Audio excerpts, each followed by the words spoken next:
It's Thursday. What up? And so far, the comments are coming through in near real time. Hey, good. So for the last 2 weeks in a row, that has not been the case. I actually filed a support request with StreamYard because I'm like, I'm paying you $700 and whatever dollars a year, and you can't even make my comments come up in near real time. Hell no! Like, fix this crap. I'm giving you a lot of money. Good. What'd they say? They're like, oh, check your settings or something. Like, it was like some generic AI response. I'm like, Yep. At least we can read the comments somewhat, because the live streams with like 10,000 people. Oh like, yeah. oh yeah, I've seen where like, yeah. Then you'd have to prepare your own content. Imagine that. Oh god, that would be awful. Well, I now have 100 Chat GPT topics in case we. Very good. Oh, do you really? Nice. I am prepared. Speaking of prepared, something behind you. Yeah. I haven't seen before. Freshly prepared. It is here. I got to drive it a little bit today. Has the stripes and everything, and it turns out the supposedly greatest car of all time is pretty good. Shocking, but is it the greatest car of all time? Well, that's what Evo magazine and people argue, but I mean it's pretty good. It does need the exhaust, so I'm excited for when we get that. But Yep. Nice. It's definitely noticeably different than a regular 458. Yeah. Sure. Oh yeah, for sure. So You're saying you feel more? Yeah. What about it? It's just more raw. You feel more of the everything that's more going on. more NVH. Suspension's noticeably firmer, and the responsiveness of like the powertrain and the gearbox, is a big difference. Yeah, for sure. The gearbox is faster. Yeah, so I think that's it. Just really kind of contributes to the overall vibe of like hyper responsive and stuff like that. But it's not like the 458's far off that. It's just this is more. It's a 458 with more. Yeah. It's the special 458. Ooh. Yeah. But I'm very happy how the stripes turned out. I was worried with the black roof that it wouldn't, kind of look right, but I think that, and then gold wheels will be next week. Yes. So did you have those stripes put on? Yeah, they're just vinyl. But Nice. the gold is a 3M vinyl gold that's now discontinued. They found some scraps of it, but Really?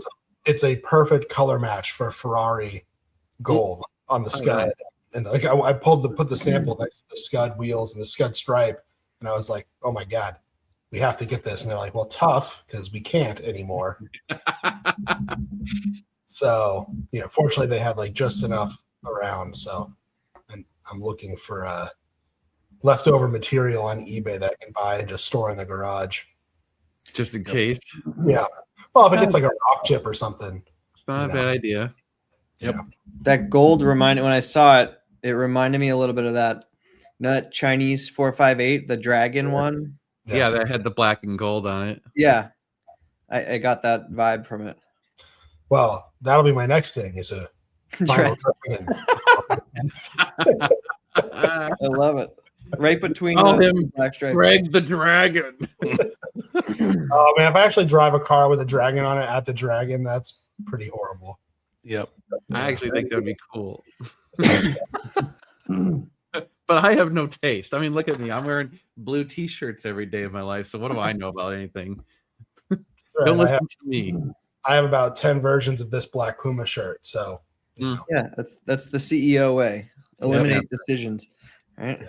Yeah, dude, I love it. I don't have to think about anything in the morning. All I have to think about is, do I need to wear one of the blue shirts that has holes in it, or do I need to dress up and find one of the ones that's nice and no stains? I have those separated. So I have two versions of the blue shirt. And eventually all the good ones get relegated. Yeah. ones go to the bad ones, and the bad ones go in the trash, or we usually like donate them or whatever. And I can't wait to run into somebody who has one from Goodwill. I know, Yeah. I do. Homeless guy rocking a Sato Rinpoche. That would be so funny. I think they actually take and grind them up and turn them into like pillows and stuff, don't they? Mostly. Those shop rags you get. Yeah, shop rags and stuff. Shout out to Mo and Meg. Well, Mo has his buddy Otis here. And we're babysitting for 2 weeks. Whoa. So we got we got the double dogs. And I hope Rachel, if you watch this, Uh-oh. your dog, first of all, I love Otis. No, she's not. No, that's why I'm like, Rachel, if you're watching. No, she should not be watching from New Zealand. No, I'm joking, by the way. Odie's a wonderful dog. I love him dearly. But he had diarrhea in our house today. No. Oh, Yeah. It's about as worse as it gets. Hi, Turkey. What's going on, bud? Other than a dog bite. Oh, hi, who? What? Oh, hi, Tyler. Hey, dude. Is that Tyler? Who's that? You're not gonna read that. Greg. It's 2 G's. Greg. oh, geez, that's right. If only I was cool and had 3 G's in my name, that would be way better. Oh, I was thinking you and I are the 2 G's, but yeah, you have 2 G's in your name. Yeah, So but I could be Greg with 3 G's. That'd be ultimate Greg. You are the Greg squared. Well, that's not a bad idea. If you post the 3M part number, some people might be able to help you acquire it. You're like, oh shit, I better do that. Yeah. I can do this right now. Hold on. Or you can buy it all up and sell it. I know, actually, you're just gonna buy it and then mark it up 300%. You know what? Mark it up 300%. Don't care. I'll buy it. Yeah. So Greg, you have those stripes going in the back too, or Yeah. I mean, the black roof section kind of covers most where the engine is. yeah. But there's just that little bit of lip. But Yeah. it's cool because one of the great things about driving the Scud is when you kind of look out over the hood, you see the 2 stripes rolled over the hood, and then you also look in the rearview mirror, you see the engine, and you see the ducktail on the spoiler, and you see stripes. And so when you have the vinyl stripes here too, you also get that exact same look. Nice. So it's Oh, you want some water? okay. Do you want my water bottle? Oh, Lordy. So, what was I going to say? Oh, I had some stuff to talk. Well, first of all, Hi, Tyler, Hey, Sebastian. Hi, Greg. Hi. How? Tyler. Yes, Tyler. That's Gabe. He's like, whatever. Kiss that. Oh, good job. Okay, come to bed. Okay, come on. And stop picking your nose. Hey, don't How pick- about Greg? How about How Greg? about Greg? Here, Greg, hey, that's my Go to sweet bed. boy. throw that in the trash. Yeah. There's your license plate, Greg. How about Greg? How about Greg? I like that. Oh, Lordy. So everyone can see it. Oh, there it is. 1080 G241 gloss gold metallic. You didn't do it yourself, did you?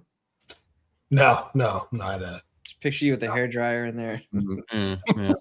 Dude, squeezing out the bubbles. don't do that yourself. Definitely hire people. But the interesting thing, so to kind of like get the stripe dimensions, it's difficult. It's not easy to have a reference speciale around to go off of. So, we pulled photos of like every speciale sold on Bring a Trailer. And apparently Ferrari stenciling for the paintwork was really terrible. There is an enormous amount of variation across all the speciales in terms of how wide the stripes are, kind of on the inside, and then also how much angle is in the middle on the stripes kind of going up here. More taper or less taper on a variety of cars. So I was really surprised. I would have thought by the 458 era they would have been pretty good about that, but no. No. It's part of the charm. Yeah. It makes it unique. Yeah. So No. we found one that was good enough and figured it out. What you drinking, Tyler? Good question. I forgot. It's a 15-year-old Scotch. I don't Oh. remember the. Is it good? Yeah, it's a Speyside. Is it Yeah, from so Steve? much scotch around and just forget. Steve brought it, and I forgot figured. what it is. See, I knew it. I didn't buy it, so it's not like I just don't remember what I'm drinking. Hi. So, I guess there's probably some people that saw the short. I want to talk about that. Oh yeah, All right. So I think the consultation client was watching, so he might be watching right now. But so we have a consultation client reaches out to us. He's like, "Hey, I'm interested in this Ferrari F430, blah blah blah." So he sets up consultation. By the way, if you contact us for a consultation, you'll end up talking to Rachel. She'll schedule it with us. So like if you like contact like we have a lot of people who are like, "I need to talk to Dan right now," and we're like, "No, that's not how it works. Like talk to Rachel. She'll get you on my schedule, blah blah blah." But anyway, that wasn't. I'm not saying this guy did that. I'm just saying that's happened in the past.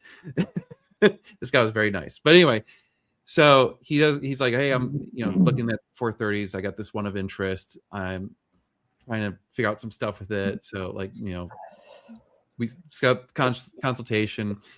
So I reach out to him. I start talking to him, and he's like, "Yeah, so got this 430 of interest, and oh, that's that noise." I was like, "Is that your microphone?" Oh, is that me? Sorry. Yeah, it's like clunking. Sorry. It's all right. So the dude's all like, "Yeah, I got this 430. It's a 2009 Spider, red tan. Seems like it's pretty nice, but wants me to potentially negotiate and go look at it and stuff." I'm like, "Yeah, okay." Everything starts off very typical. And then he's like, "Oh, like it's got like 6,000 miles on it."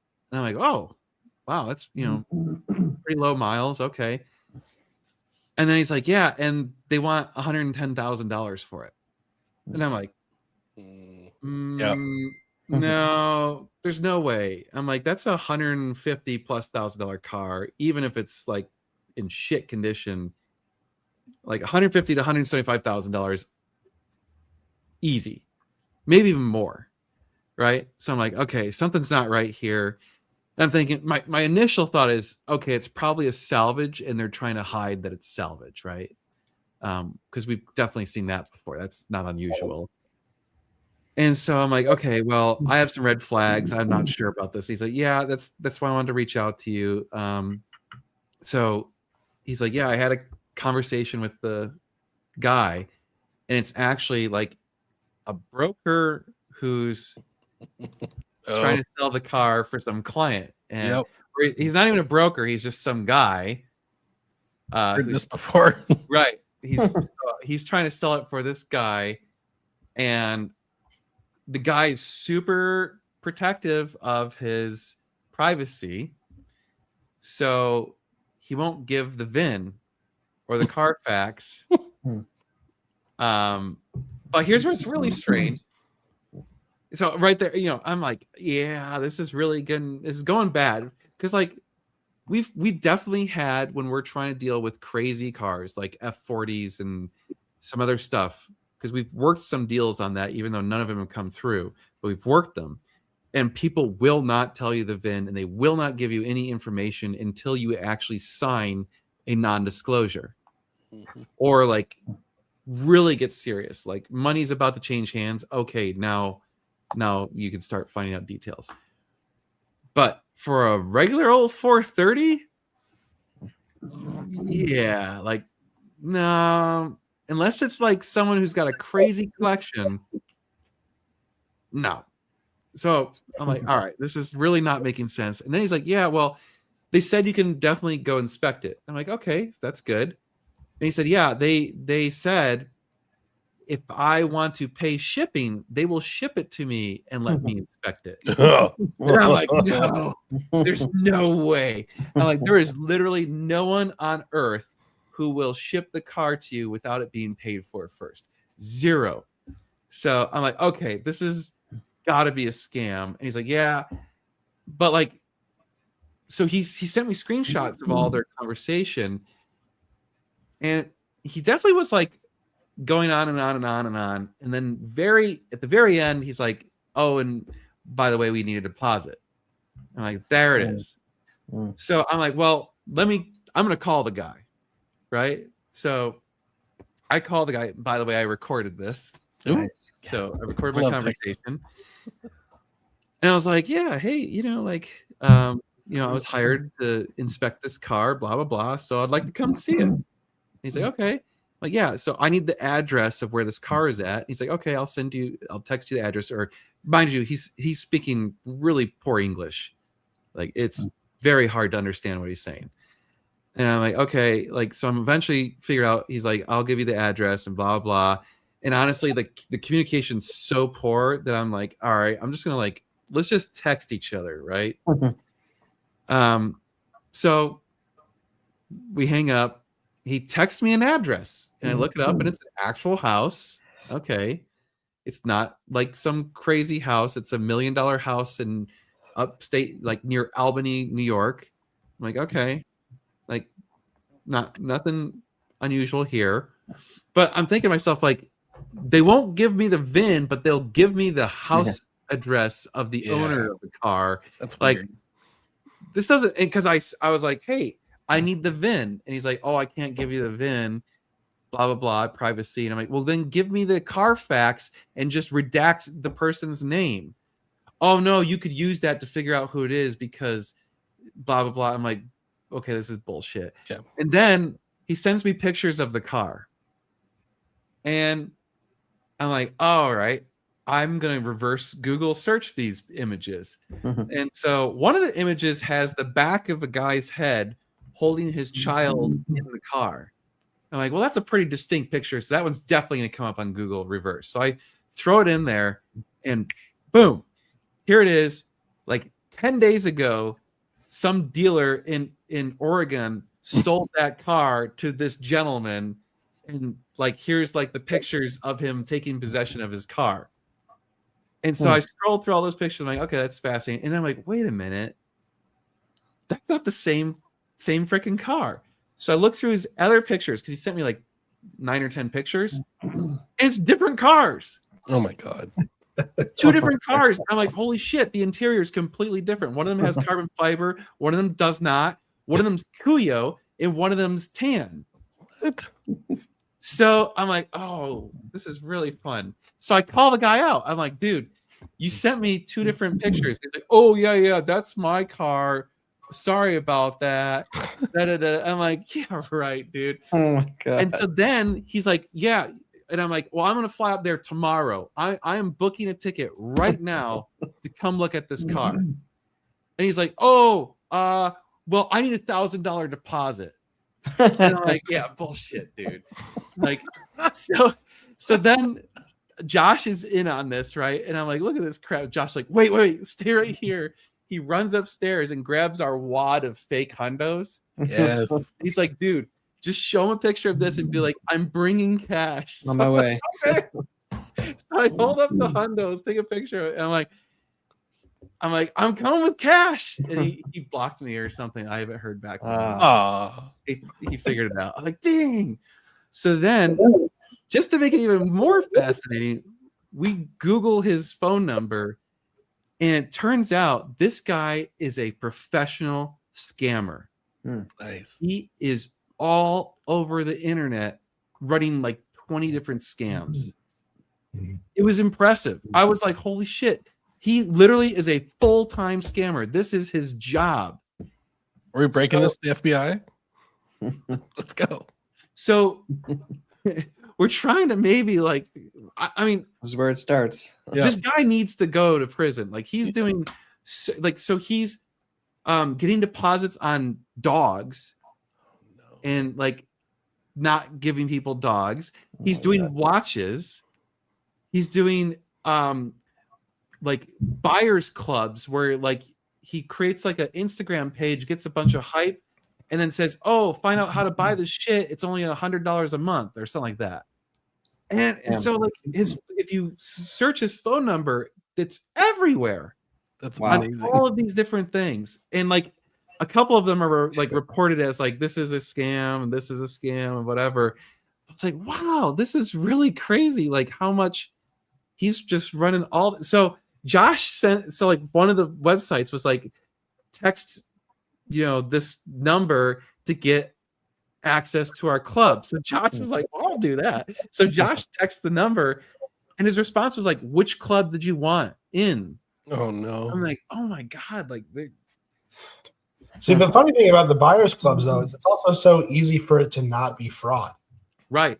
You have a very low bar of providing a service. I'm gonna create a buyers club for I don't know, I'll do Ferraris. Sure. I don't want to be. I can't bring down your brand though, Dan. So So can't be associated to me. yeah, I think we'll do like Lamborghinis. Do Lamborghinis. CNC buyers guides because that's not worth much now. Yeah.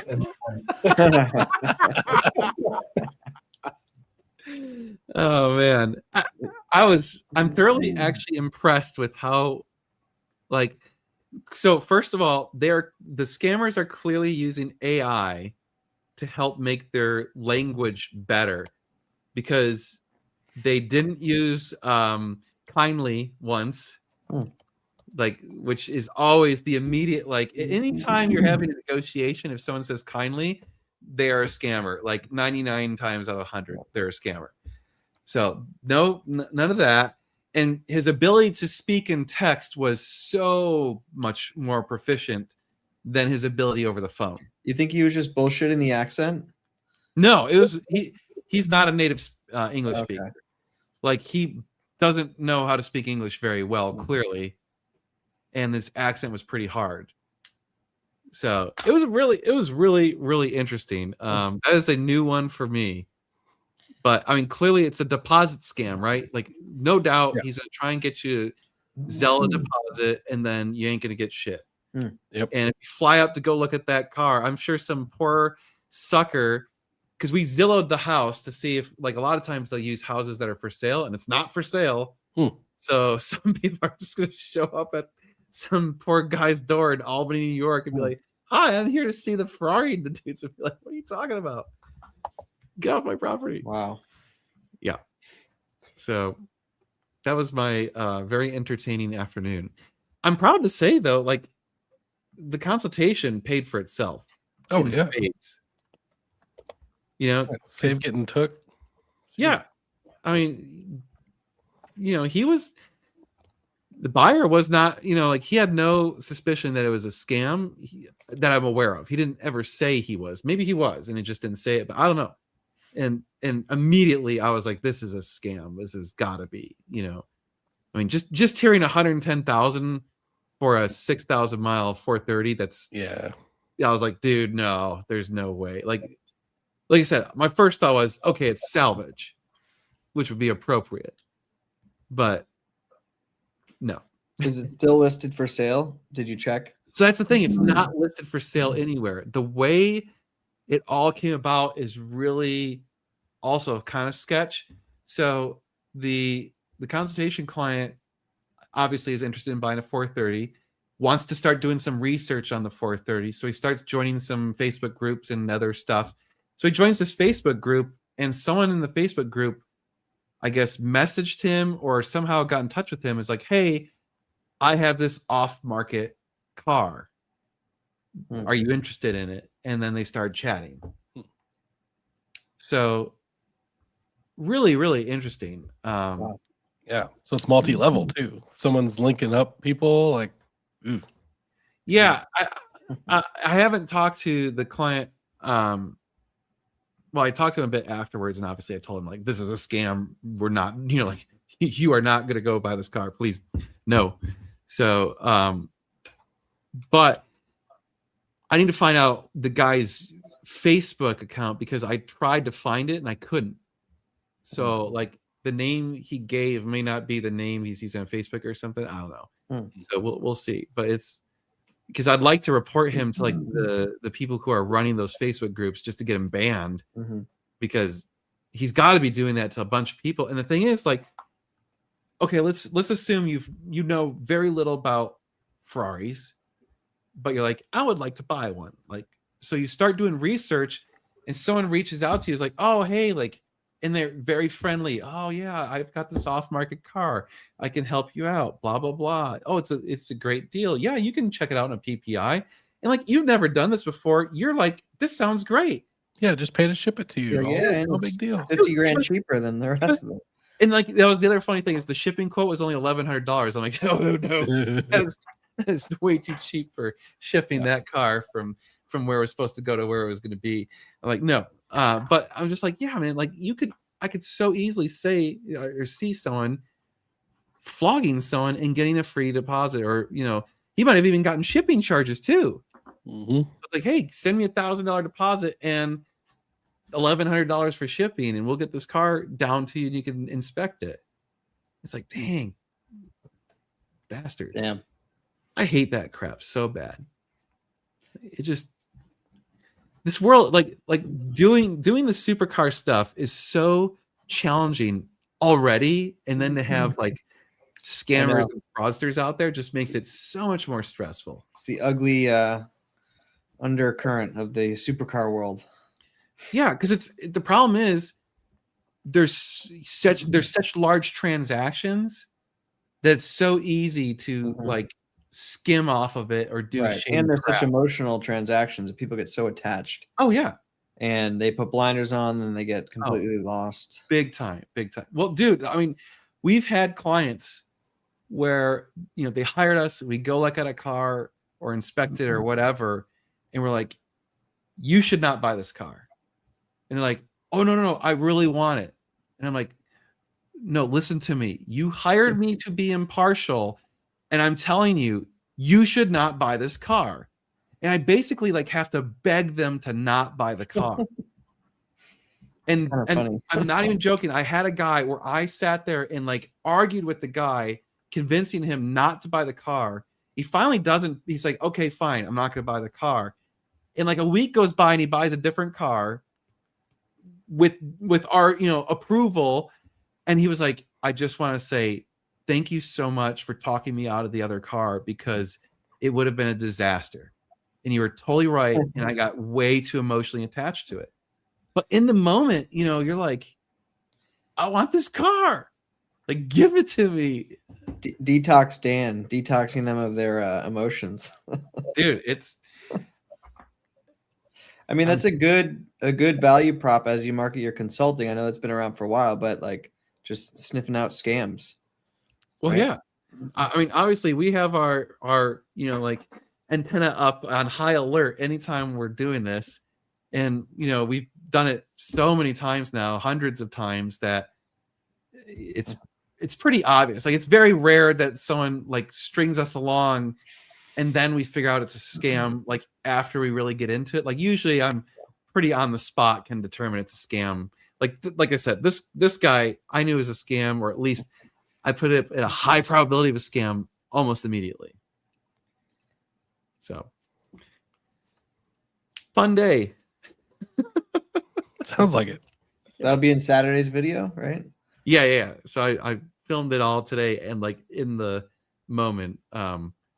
Actually, this week has been an unusual week, because I had a last second consultation that I flew out to St. Louis for. And actually it was funny because the guy, he's a repeat customer of ours, really good guy. And he finds this car he wants us to go look at, and the dealership won't take a deposit.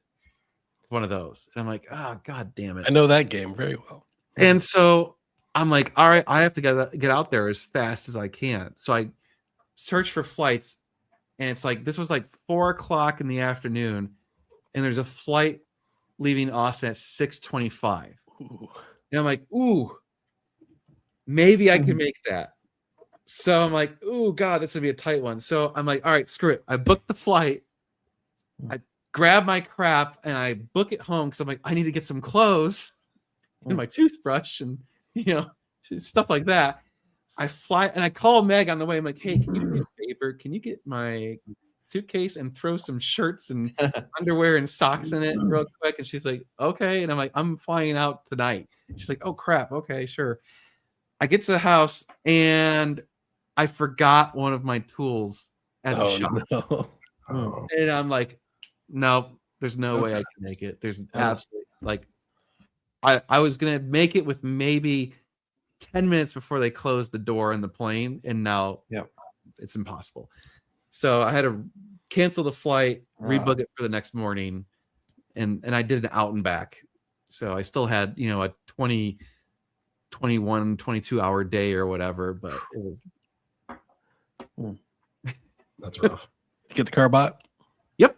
Cool. Well, I don't have conversation. I got the car inspected, and he wanted to do the deal directly with them instead of having it to be a pass through with us. So I believe he's buying it. The last I saw, he was trying to get his financing sorted. So I haven't talked to him today. Nice. So I assume yes, but That's cool. That was an inspection you did? yeah. Did you say? Okay. Yeah. So it was that was fun.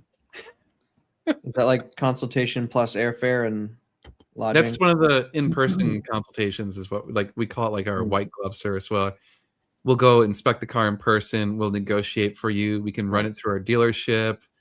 We'll do all the stuff that you want to help you. There were no white gloves. There were no white gloves. It's white hands, not white gloves.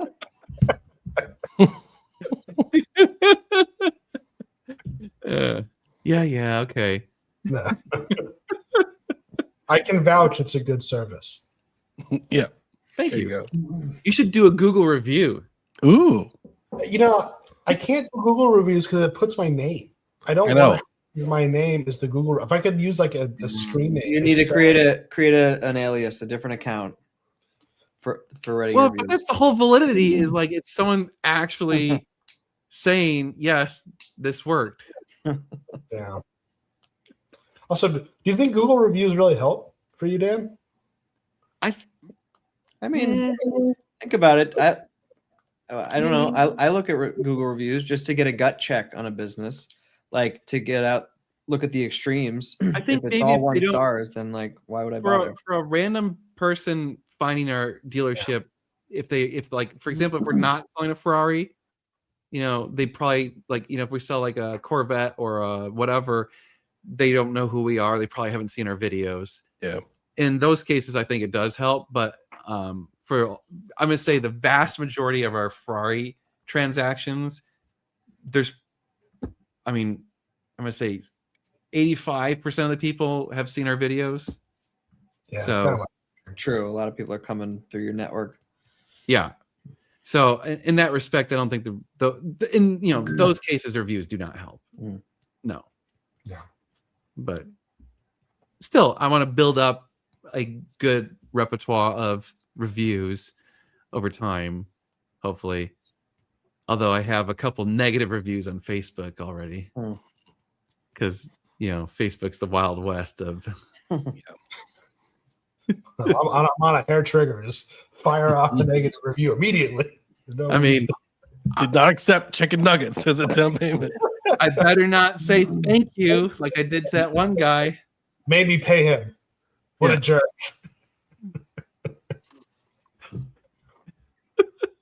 All right, this is an interesting question, but I also don't know if it's valid. Is there? Assuming different states have different ways they do taxes, but So in the case where you're buying cars for a customer through your white glove, do they have to pay tax from the dealership versus private sales? So it depends. The answer is it depends, right? So when we buy from another dealer or a individual, we do not pay sales tax. So if we do a pass through, you say, oh, I don't want to buy it directly from them. I want to buy it directly from us. So we'll buy the car and then sell it to you. If you live in Texas, yes, you are going to be charged sales tax. We have to collect sales tax. If you do not live in Texas, we do not collect sales tax. We do have to collect certain fees that the state of Texas requires us to do on every car transaction, but you're talking like a couple $100 at worst case scenario. It's not like, I think the tax rate is like 0.003% or something. It's like very, very low. So it ends up, on a couple $100,000 car ends up being like $200 or $300. So we pass those on to you because I'm not going to eat that cost for free.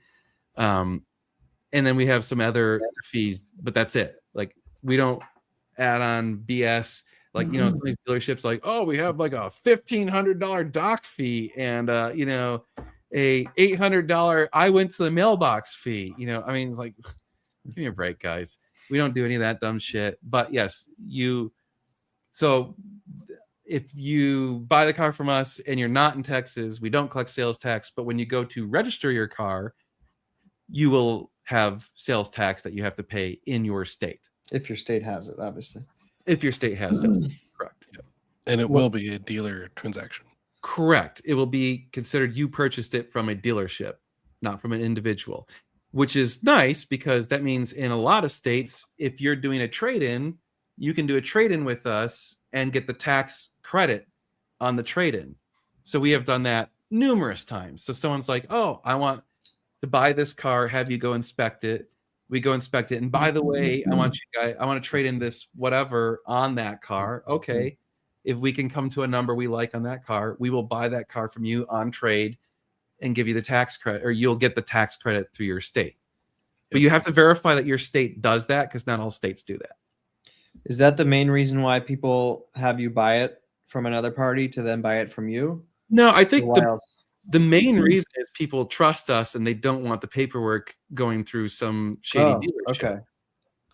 So that's the nice thing, right? Like, if you're buying it from us as a dealer and let's say we go buy a car from another shady dealer or some other crappy transaction and they do something wonky with the paperwork or whatever, we as a dealer have certain rights and abilities that you do not. Right. You shield the customer from all that. Correct. So I can do certain things. I can refile for titles and do. So we've had where like people have screwed up the paperwork on the title, and we had to submit statements of fact to the state in order to get the titles issued correctly. If you're an individual, you're not going to do that. You don't know how to do that, and I don't think you can. Or maybe you can, but it would be a pain in the ass. Like convincing. Imagine you bought some car from some individual that's in, halfway across the country, and they signed the paperwork wrong.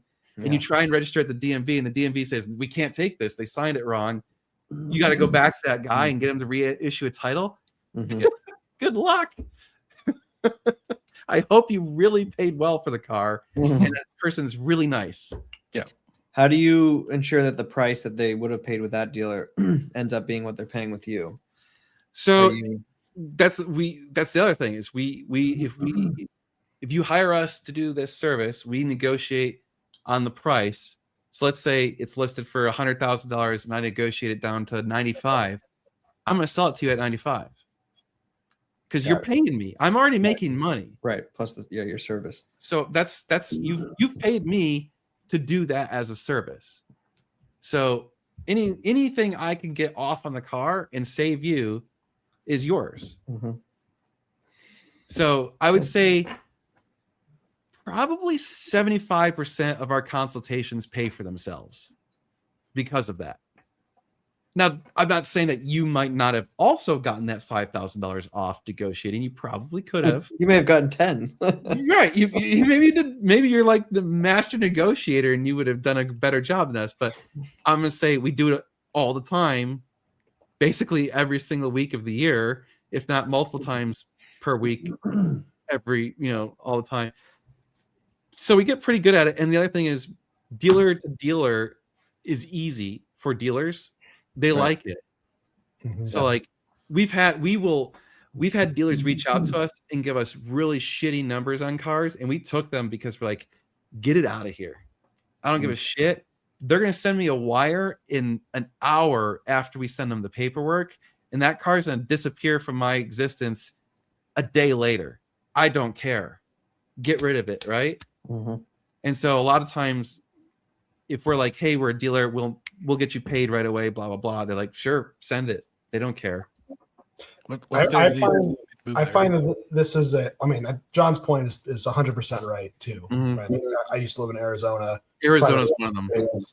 You know, and some of the good dealers and friends I have there, you know, they have all sorts of ways to try and help facilitate private party transactions, you know, because of that benefit. So right. You still end up using people to help, but it just ends up being transacted a little bit differently. Gotcha. Yeah. We're not going to talk about that. It's a different gray Montana. No, it's just stuff happens. It's okay. Stuff happens. I don't know what you're talking about. Yeah. But the other thing I would say that people don't really think about is, to your point, Dan, dealers like the dealer-to-dealer sale. So if you're a private individual and you're trying to buy a car and say other dealers also want that car or whatever, it can make you a more competitive buyer to that other dealer as a private person. So if a car is really in demand, it makes it, you know, so just as easy, right, for the dealer as it ever would be. But then you might end up paying a stronger retail number than, you know, what the other dealers might be offering. So on this car, right, that was this, you know, scenario. They had a number of dealers offering, you know, the same amount of money I paid, right? But because it was transacted this way, you know, it, you know, ended up working out. So I think it's a great value of the service, especially for like 458s, all these cars that are like going instantaneously.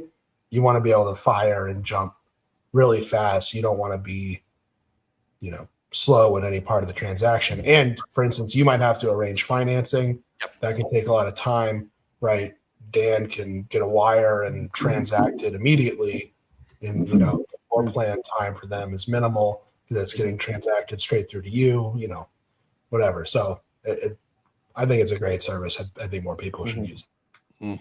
Yeah, the financing part's another part of the equation. So we very regularly have someone that's like, oh, I want to finance the car.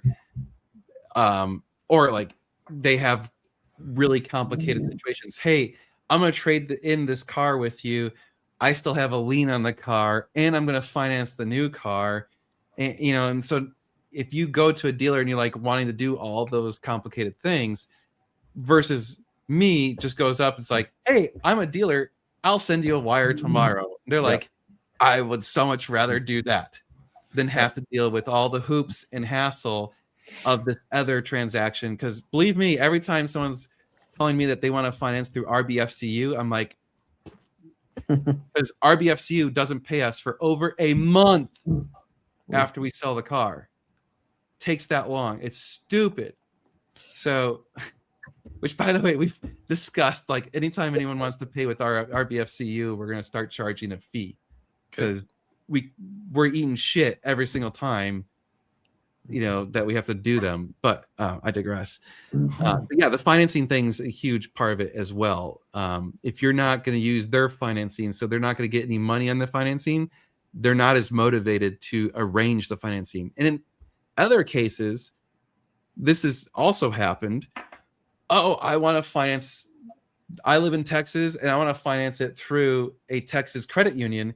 Well, guess what? They will only issue a check to a Texas dealer. Yep. You can't buy the car out of state. Or you can do a title out loan. Yeah. So when you register the car, you add them as a lien holder, and then they'll give you a check. Yep. Yeah, there's lots of, that's the thing. There's a lot of things we can do to assist facilitating a transaction and making your life easier, even at our own expense sometimes when the case of RBFCU. Jeez. Can you tell I don't like them? Well, it's just hard to imagine why anyone would use them because UFCU's rates are so normally better. But usually, but UFCU only goes up to $100,000 if you haven't financed more than $100,000 before. Yep. So a lot. Yeah, I know, right? Like, yeah, I've done enough cars with them that they're like, oh, you need some money? Here you go. They're generally better, but I don't think they're the best anymore. Oh, really? No. Who I've been- UFCU? Yeah, I've been hearing from other people that there's banks doing 4% now on I supercars. think that's the thing is I think RBFCU has beaten UFCU a few times lately, and that's why people use them. Much to my dismay. Tyler, you'll need to send me these banks. Yeah, I have a contact info. Yeah. Because I have one free re-rate with UCFU on the Ferrari, but I'm trying to wait till it drops a little more since I only get there one you free. It paying cash. I mean, I will admit if you come to us with RBFCU versus the same person comes to us with cash, I will probably sell the car more. Like I'll choose the cash buyer over the finance car in most scenarios because it's just going to be easier. But at the same time, if the price is right and the buyer is legit and whatever, I mean, I don't care. Yep. I want to sell the car. So I will sell it to whoever's paying the most and gives me the deposit first. Now, for a dealer that's in-house financing, they probably want you to finance. Correct. That is, we don't in-house finance. That's something that is a very big distinction. So the dealers that in-house finance, by the way, do you know how that works? Because you don't, just so you know, like you really don't ever, unless it's like a Ford dealership and you're buying a brand new Ford, that's even then they still get their cut. They get a cut, but so the way it works is like, let's say I do in-house financing. What I do is I go into an app and I say, hey, here's this person's credit and blah, blah, blah. And I submit it and it comes back and says, here's all the banks that will give this person a loan and here's all their rates or whatever. And I can choose which banks I like. And then let's say they say, oh, you can finance this car for 6% for 5 years. And I'm like, okay. So then I'm going to tell the person, I'm going to finance it for you for 7% for 5 years. And they're like, sounds good to me. And the bank will pay the dealer that 1% over the life of the loan immediately. Yep. Immediate. So they're making that percentage on you for you to pay a higher rate instantly. That's part of why we don't do it, because it's so shady. We're like, oh. And at the same time, I'm like, we should probably be doing that. Right. Well, then the new car dealerships, the manufacturers will give them a percentage back post sale. So when they're like, I'm already invoiced, it's like, yeah, but you're getting 6% back. So come on. Right. Give me a break. Yeah. I understand how this works. Yeah. Uh-oh. Greg, you apparently need a pista. I don't disagree. Yeah. If somebody would like to give me an exorbitant amount of money, that would be great. I'm already so in the poorhouse from this that nothing is going to happen for several years in my life other than paying for this. Nice, John. So I know some great companies in Florida that do this. I can't remember their name. It starts with a C and ends with an Aereo or something like that. There's 2 R's in that one, right? 2 R's. Yeah, something like that. Yeah, it's it's fascinating to me is I go on these consultations and I go to these dealers and I'm gonna say 75% of them know who I am once I get there, right? Because I don't lead off, like I try not to lead off with like, hey, I'm Dan, the guy on the YouTube channel, make me a deal, like I don't do that. And there's been multiple times, so I'll fly out and go look at a car and they're like, are you the guy on YouTube? I'm like, yeah. And they're like, oh, okay. I'm like, okay, yeah. You wait for them to bring it up. Yeah. I try not to play that card because to me, it's kind of like, honestly, it's kind of embarrassing. But anyway, so many times we'll end up just bullshitting as I'm discussing the car or looking it over or whatever. And we start talking about some of these well-known dealers. And it's funny because every single, like immediately you can tell who's a fairly legit dealer based on their opinions of these other dealers and their experiences with these other dealers. So it's like, oh yeah, okay. Like you've had experience with that too. Yep. Same here. So yeah, there you go. That's a long response to. I like it. I don't even remember what the original question was. Oh, we're just talking about Financing versus. Oh yeah, consulting, buying cars for yeah. other people. Well, on the interesting side of things, the title of this week, things are moving fast, dude. It's crazy. The Ferrari market right now is bonkers. Really? Excuse me. Sorry. Yeah, we can't find cars. Then when we do find a good car, they sell so fast when they're good. Already had consultation clients in the last week or two hire us to look at a car. We call them the car, and the car is already sold, and it like hit the market only a few days ago or whatever. It's going really, really fast. So we're having a hell of a time trying to get cars, which is why we don't really have any inventory right now, because we can't get cars. And then every time we get a car, it sells like in a day or two. What up? What's up? Do you guys? Sorry, I had some family crap I had to deal with. So Yeah, excuses. I'd much rather be on here. Trust me. Oh no. Nice. Did you drag out the scammer any longer? Yeah, a little bit. Where we? Dan caught us up. Yep. Okay. Is my video laggy at all? Yeah, A little bit. What's going on? yeah. You're like in like potato resolution. Yeah, I don't know what's going on. You can hear me okay though? Mm-hmm. Yeah. Okay. Well, then I'm not going to mess with it. Yeah, because Dan found a Facebook ad where it's like with the phone number, and it was like, join this watch club. So I'm like, I text the number, and it's like text Moda to whatever the number was. So I texted it, and it was like, hey, if you want to join the watch club, it's only $100 a month. And I was like, where do I sign up? And then he's like, oh, what did he say here? Premium membership costs $100.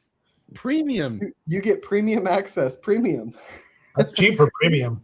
Yeah. To That's all super our cheap. watch trading communities, where you will be able to buy and sell watches with our trusted communities of members. We do accept payment via Zelle and Chime. Nice. I didn't even know Chime was a payment service. I've heard Scammiest, of the company, but I the didn't. scammiest payment methods. Is Yeah. it? Yeah. It's not as bad as what's that other one that's advertised everywhere now? Cash App. Cash no, App. not Cash App. God damn it! It's you can make Klarna. Oh, What's the financing? that's Yeah, financing. That's buy now, Okay, pay well, later. that's different, I guess. Thanks, Greg. Microfinancing. Oh, yeah, that was a fun part of my life. Oh, did you work for them or something? I helped set up a bunch of like legal agreements for microfinancing. Oh God. Yeah. Nice. Hence the speciality in the background. 12 easy payments, 12.99. You're like, Yeah. thanks, microfinancing. Thanks for Oh, financing your burrito. By the way, interesting enough, I was just browsing my phone real quick between discussions, and the guy who had me fly out on Tuesday, he said he is in the process of buying that car. Nice. So Awesome. Oh, great. that's good. Cool. So he must be watching or something. Either that or he was just texting. Sense. Yep. Oh, Yeah, by the way, Space- shout out. Oops, no, not that one. This one. Shout out to Lars here, because I'm getting my shocks I ordered from Belarus shipped to him in Vancouver. Oh, and then nice. he's going to drive them over the border and ship them to me in Austin. Sweet. Those 3K It shocks. was literally the only really nice low mile use set I could find in the world. I asked everybody I know, Wow. and that was it. That was my only option. Hmm. So Well, they are on things the are- way to Vancouver, Canada right now. Crazy. No way, that's awesome. Nice. It's gonna save you money. Lars, are you just going across to like Bellingham, Or isn't there like this weird like U.S. outclave that you can get to from Vancouver? I can't remember what it was called, but there was like a weird like part of the U.S. that got cut off. It's like surrounded by Canada, but I think it's the closest part of the U.S. It's an island, I think. Yeah, it's like something weird like that, like a peninsula. Yeah, they're on. The shocks are on the way. I don't know how long it's going to take. I can't read the. I'll send you the tracking numbers, but it's all in Russian, so I can't read it. That'll be a fun conversation with the Border Patrol. Yeah. Yeah, what are these used like? At least they don't say Ferrari on them. If they said Ferrari on them, then they'd be like, God. oh well, slow. We're going to go ahead and ding you for tariffs on this one. Yeah. God. Well, to be fair, even if you paid the tariff, it's probably cheaper than your next best option. Oh Yeah. It is. But those weren't factory shocks, right? No, they are factory. Oh, they They're are. from an 8,000 mile 2015. So they should be good, Hopefully. hopefully. If they're not, I'm just giving up. I'm getting rid of the car. No. Just get rid of them. Just get some good shocks. That's it. Point Roberts. That's it. Point Roberts.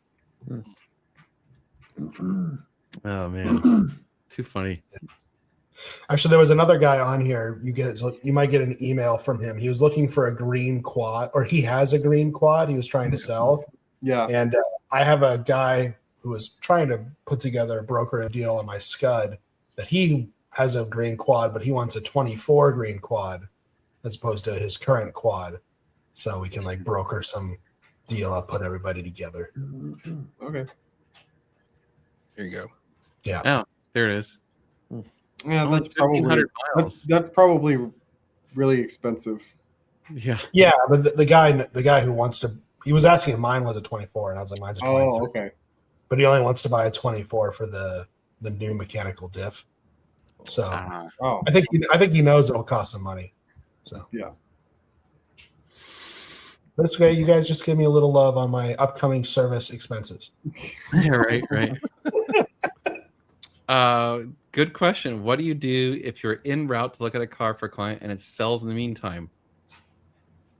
That's never happened, actually. It hasn't happened. What did happen like 2 weeks ago is I got booked a flight, like got a consultation, and I was going to go to LA to look at a 430. It was a Yeah. 430. Actually, we were going to buy the 430. It wasn't for a client. We were going to buy it. So I booked a ticket, and I'm like, and I already bought cars from these guys before. So I was familiar with them and everything. And was going to go out there, and he called me like the night before. Hey man, someone came in and bought the car. And I'm like, well, dude, what the hell?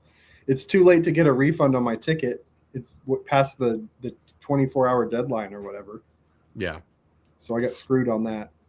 I guess it kind of depends how much we're committed to the car, like as far as financially as to what we would do. So like if I already am in the air, so I've already paid for the plane ticket and the car sells for some reason, we wouldn't be able to refund the travel expenses because that's not our fault. So we would probably not charge you for like the actual inspection, but we'd still make you pay for the travel expenses, or we would just credit the balance towards the next car, because I mean most of these people probably are still looking for a car. So let's say you pay us the $3,500 to go look at a car. We've spent $1,500 in travel expenses, but the car sells midair. Okay, well, we'll just deduct the $1,500 onto the next car, so we'd only charge you $1,500 more to go look at another car or something. Because I'm not gonna like beat you up over that and charge you for something I didn't do, But at the same time, like it's not our fault. Like this is why we always try and do a deposit. So most of the time, most dealerships are cool with doing a deposit to hold the car, or if you show them your plane ticket, they'll hold the car. So we've had that too. And that's how we operate. Like we want a deposit or a plane ticket, and then we'll pull the car from the market. But like a couple of dealerships we've dealt with refuse to do that. They refuse to hold the car. And in those cases, like we got to hustle our ass and get over there on the next plane. And in some cases, if you hire us, that means we're going to give you like a little extra charge if the flights are too ridiculously expensive. So we kind of anticipate like a certain threshold of pain in the travel expenses. But if it's too last minute, like it starts getting really expensive. Like booking flights, the next day can be quite pricey versus, 3 days from now. So it's a good question though. Inventory. Yeah, he's been dying for an hour. Yeah, what do we actually got? So We have the 3 Aston, bowls deep. the Aston GTR, Martin, a bunch GTR. of cars that aren't Ferraris. Yeah, Aston Martin, GTR, the BMW, which we're not even really attempting to sell, and the coaster bus, which we're not even really attempting to sell. Which reminds me, we got all the pictures of the coaster bus. We need to just send that sucker to Cars and Bids or something. Okay. I think that's it. Oh, yeah, because the black 458 sold. Well, it has a deposit. Oh, there you go. See, we have a deposit on the 458. Tie it to this because I So- need the address and stuff to tie it to this. Yeah. There you go. What else is going on? Can't think of it. Yeah, not a lot of activity on the inventory front. We've been busy with service. We got like 3 conversions going right now. One just left yesterday. Your brother's working, Josh, right? Yeah, Is that Randy? yeah, Mhm. Okay, yeah. He's Yeah. my stepbrother. gotcha. Yep. Yeah, I've done a few consults and stuff recently, though, not just inventory. Yeah. Yeah. Yeah. Josh and I have been quite busy, just unfortunately. Well, and I went to Josh, I went to San Diego on Monday and looked at a 430 that I made an offer on, which I need to follow up with him tomorrow to see if he's going to do it. yeah, didn't he say like to call him or something? Did he send an email recently? Think so. Shit, I saw, dude. Today was so busy. I know I saw something from him that was like Dan or Josh reach out to me. So we need to. Yeah, I'll call him tomorrow. It was a really rough 430.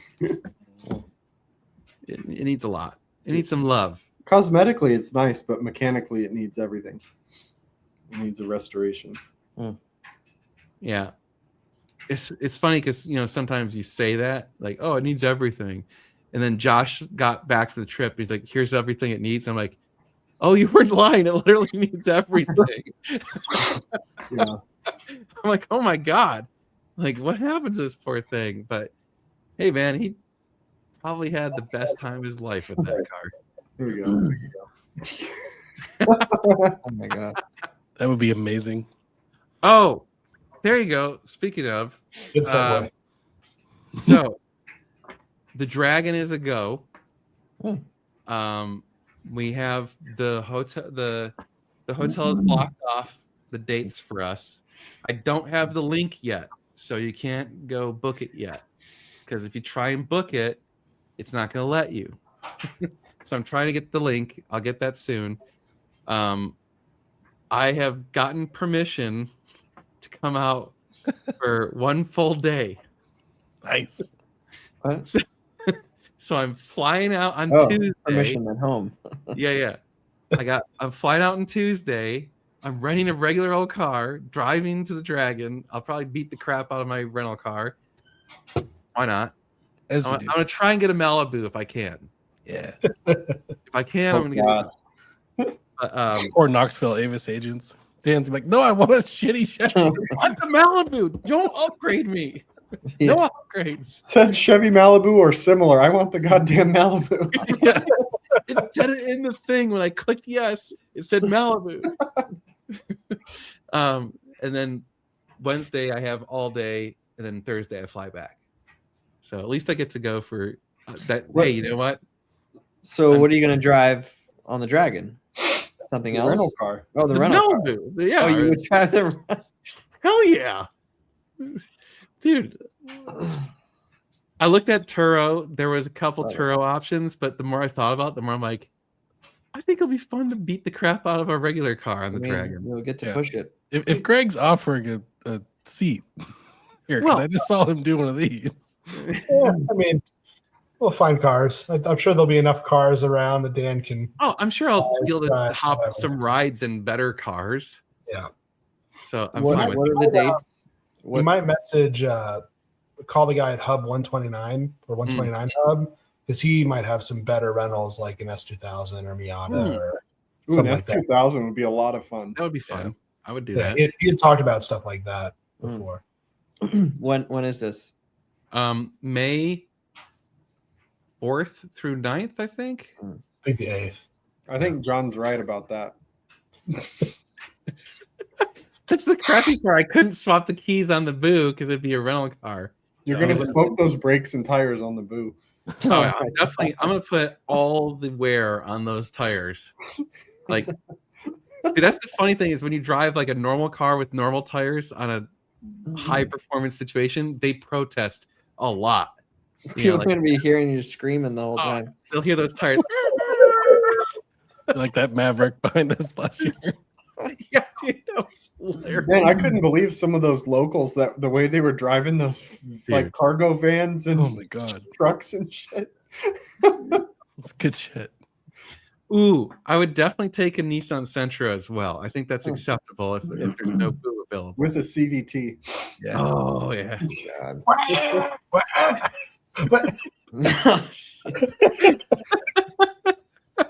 Oh man. Yes.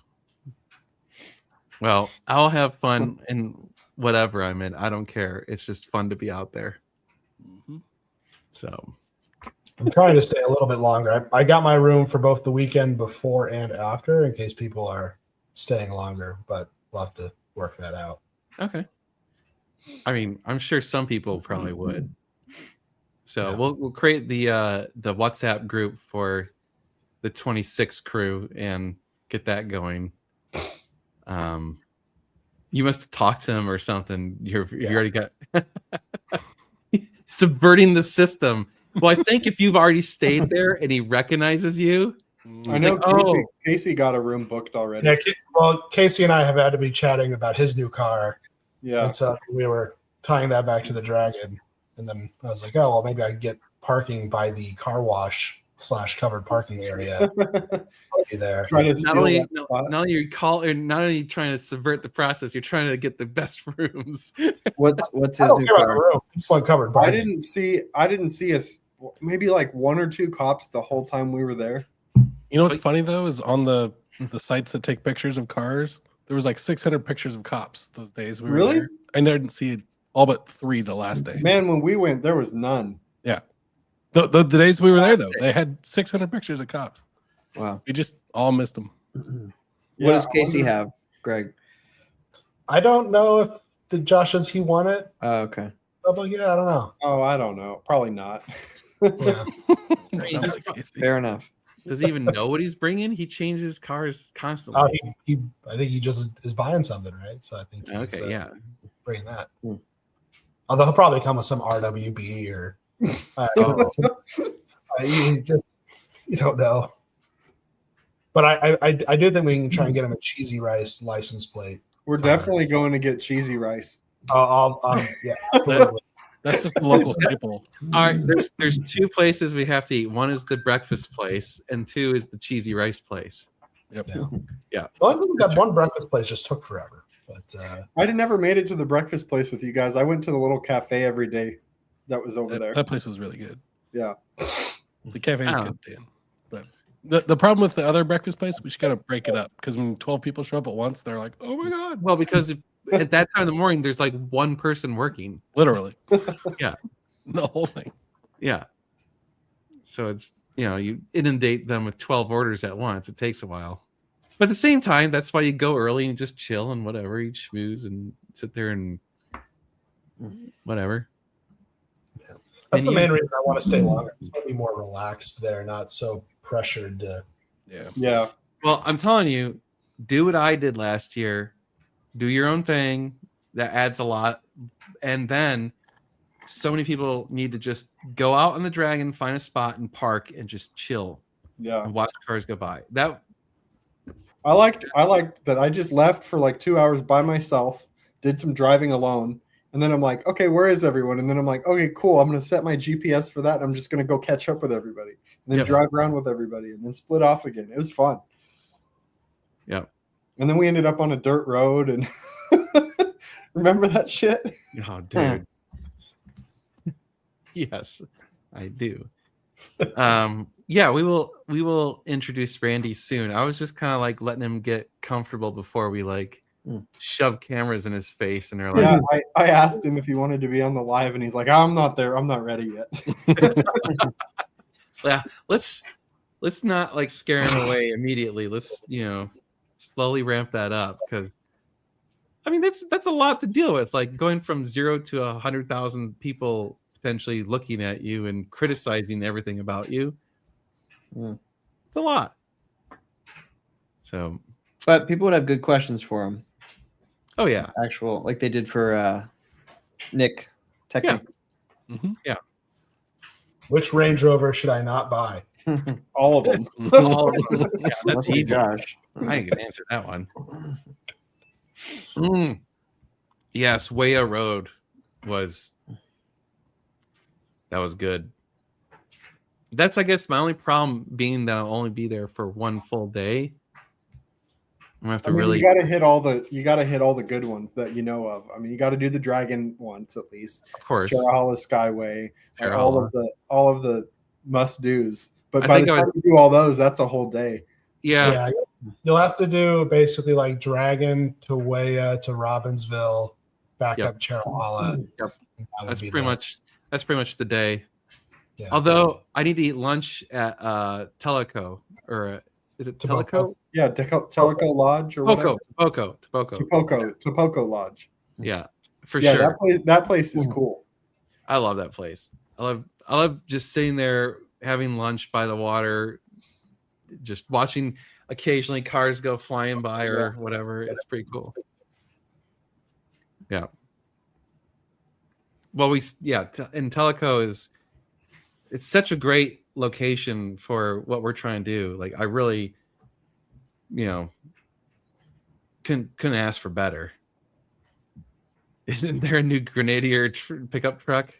I think so. I think there's a videos, right? Tyler's New- favorite.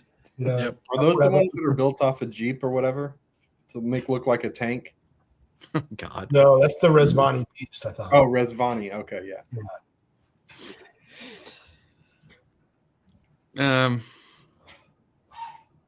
What? Oh. Okay, but don't answer my question. How they get rid of it.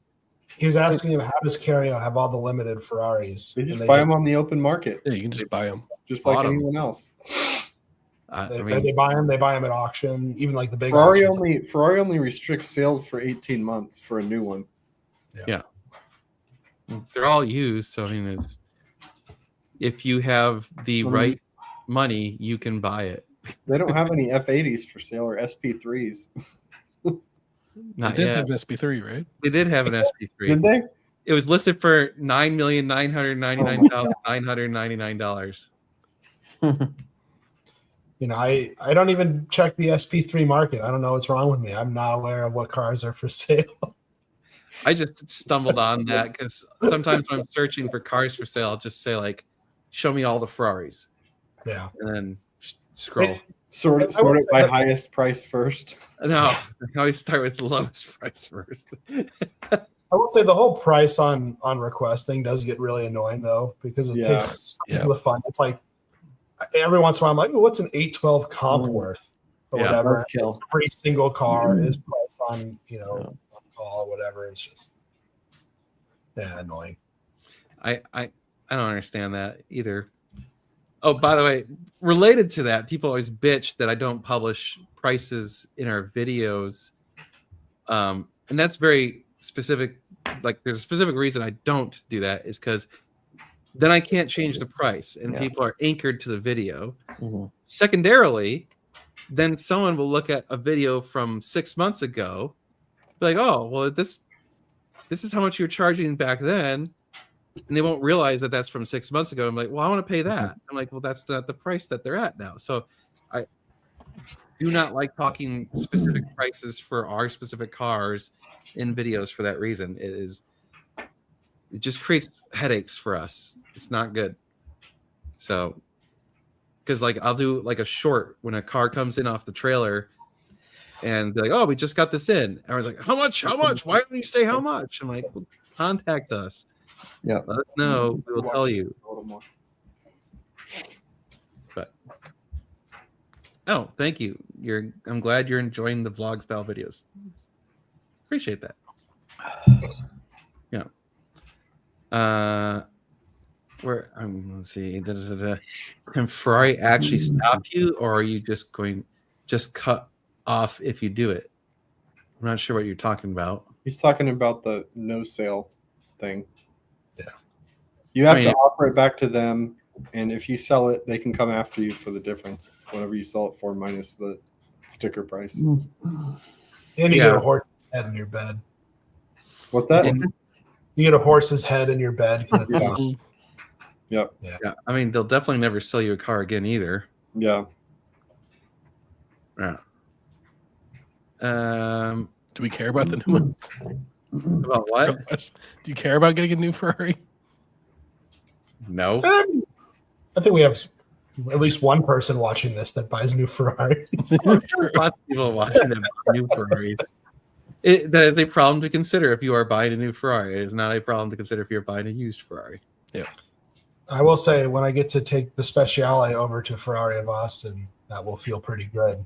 You could have just sold me a car that I wanted to buy.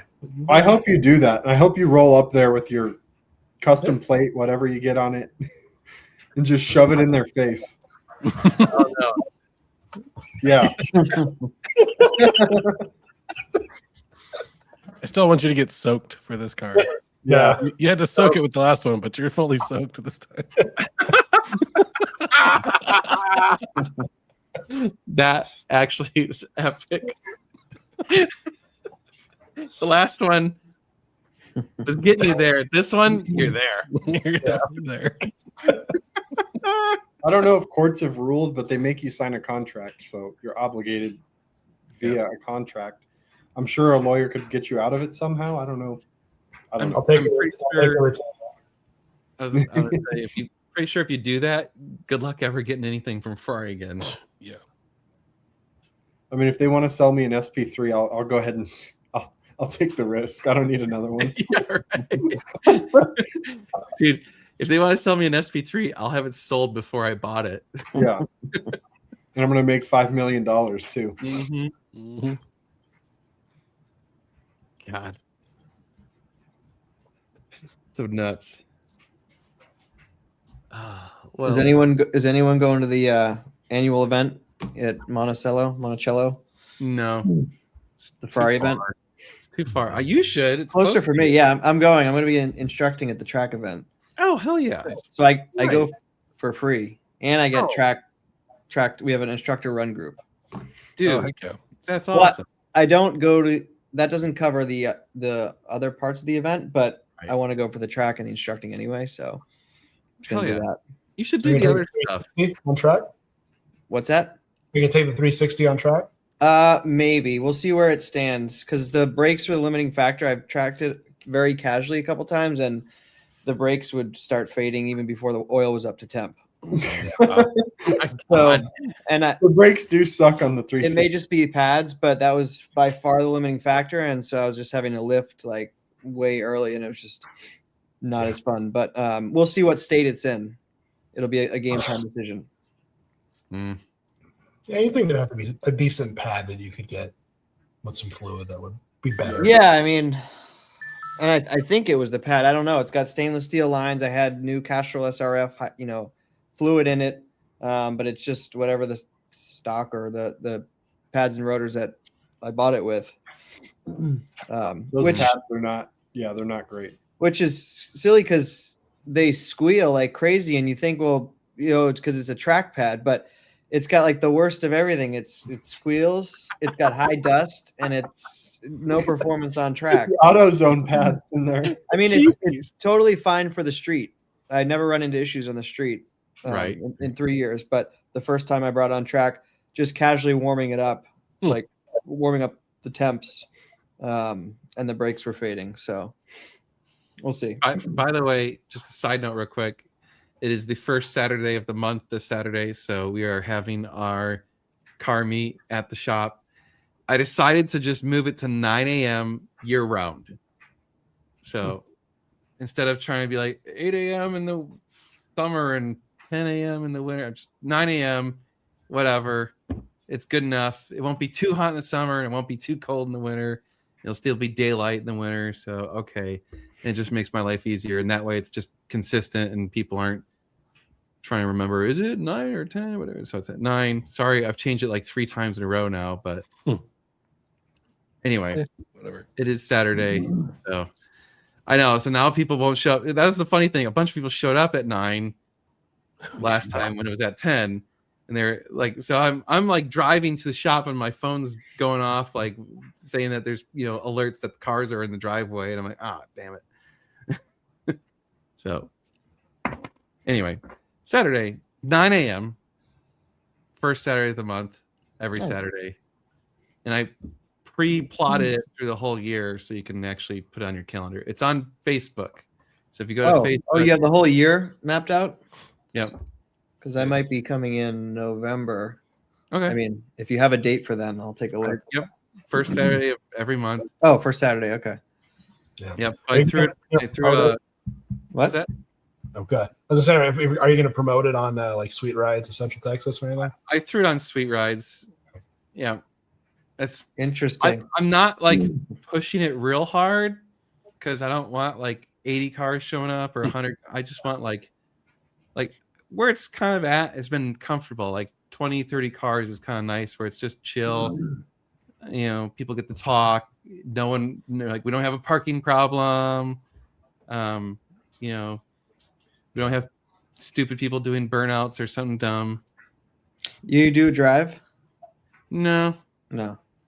I mean, Yeah, I was looking at the calendar. November, the first Saturday. I literally have a wedding in San Antonio on that day. that day. We'll see. Is it in the afternoon or in the morning? Probably the afternoon or evening. So you might be able to do it. Yeah, I'll have to take a closer look. How's the road quality of Nameless Road right now? Have you guys been Pretty on good. it? Yeah. I drove it normal today, but yesterday I drove really hard. And it was good. Yeah, we might do a drive on the way up with some people. Yeah, that's the way. I mean, for people living in Austin, that's the way to do it, is take the back roads up to our shop and have it be a drive in the morning. Yep. And to get there at 9, you're going to be beating all the traffic, so you get to have fun on the back roads anyway.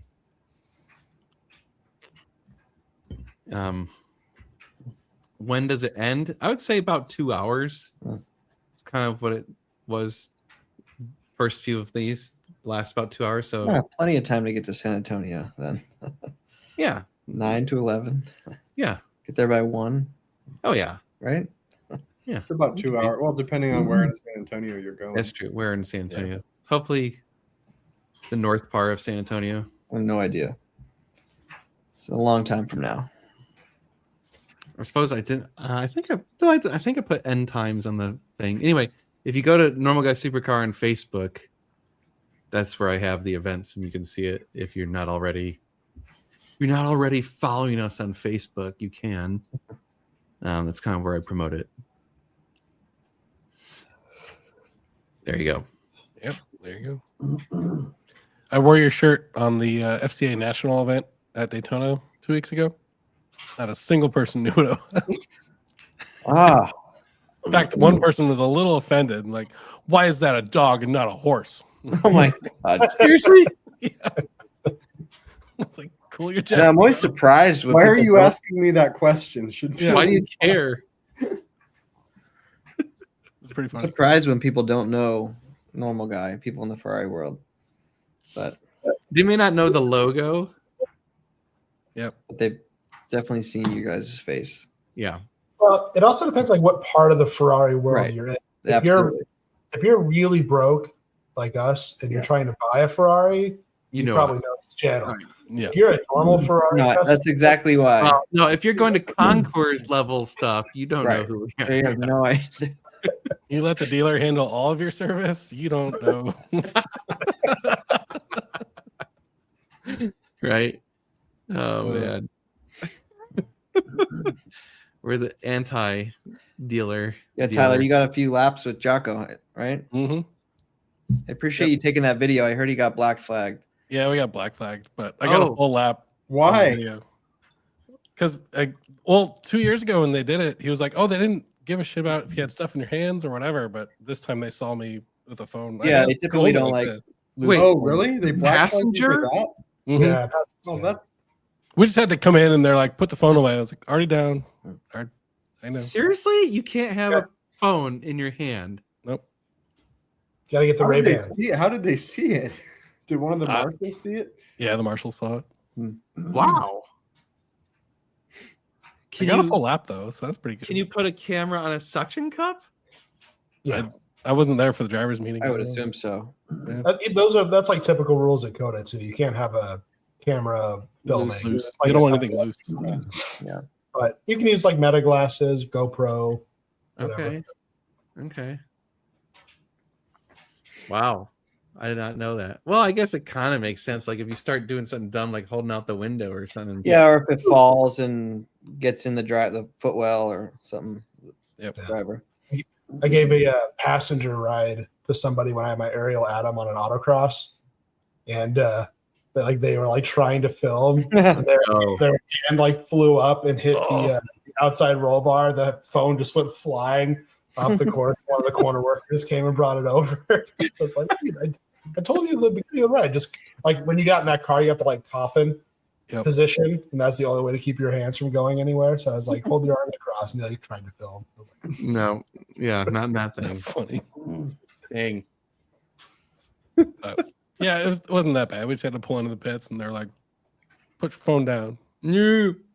Yeah, it was actually good because it let the track dry a little bit more because it was a little wet, and I got to go out. All right, I'll take half the blame for that because I told you to take a video. Yeah, I told Jocko to take an instructor told me to do this. Yeah. Well, no, I told Jocko to set up a GoPro. But Well, and Jocko, I told Jocko, I was like, "Oh, sorry, Jocko." He's like, "I knew what you were doing. I want to see it too." That's funny. So, Did he take the SF90 or was it the Pista this time? SF90. Okay. Yeah, he wants the big top speed number. Yeah. Mhm. Yeah, unfortunately, it rained that morning, so the track was wet. But Dang. That's too bad. I don't have the balls to do that, man. I've never lost my stomach in a car, and thank God it was the end of the 25-minute session because I was like, all right, we're not done, I gotta stop. Really? Yeah. Dude, Coming off of those banks on like turn 9, you come off the bank and then you're hard on the brakes into the bus stop, and it was just like your body doing this to this. And it was like, oh God, I can't do that anymore. So, when I'm riding, like if I ride in the car on the track, I can't do hardly like I can do like a Coda. I can do maybe like 3 or 4 laps, and then I'm like, yeah. But when I'm driving, never bothers me. But when you're riding, it's just something about because you're flopping around a bit more. Yeah. Yeah. Yep. I knew that camera was a little shaky. Right. I couldn't vomit in his car. The 8 goes down like water. The 8 is water. Delicious yellow water. With slight alcohol flavor. Well, it is 9:30. That was fast. Wow. Awesome. Well, appreciate everyone again, as always. So yeah, this Saturday's video will be fun. It'll be good. It'll be scary. Yeah, if you know anyone looking to sell a Ferrari, we are definitely buying right now. So we need some cars. If anyone wants to consign their car, we're looking for remote consignments. We're open for all of that stuff. So send them our way. Send us an email or whatever. But otherwise, and come see us on Saturday. And I guess that's it for now. So see you guys next week. Later. See ya. Yeah.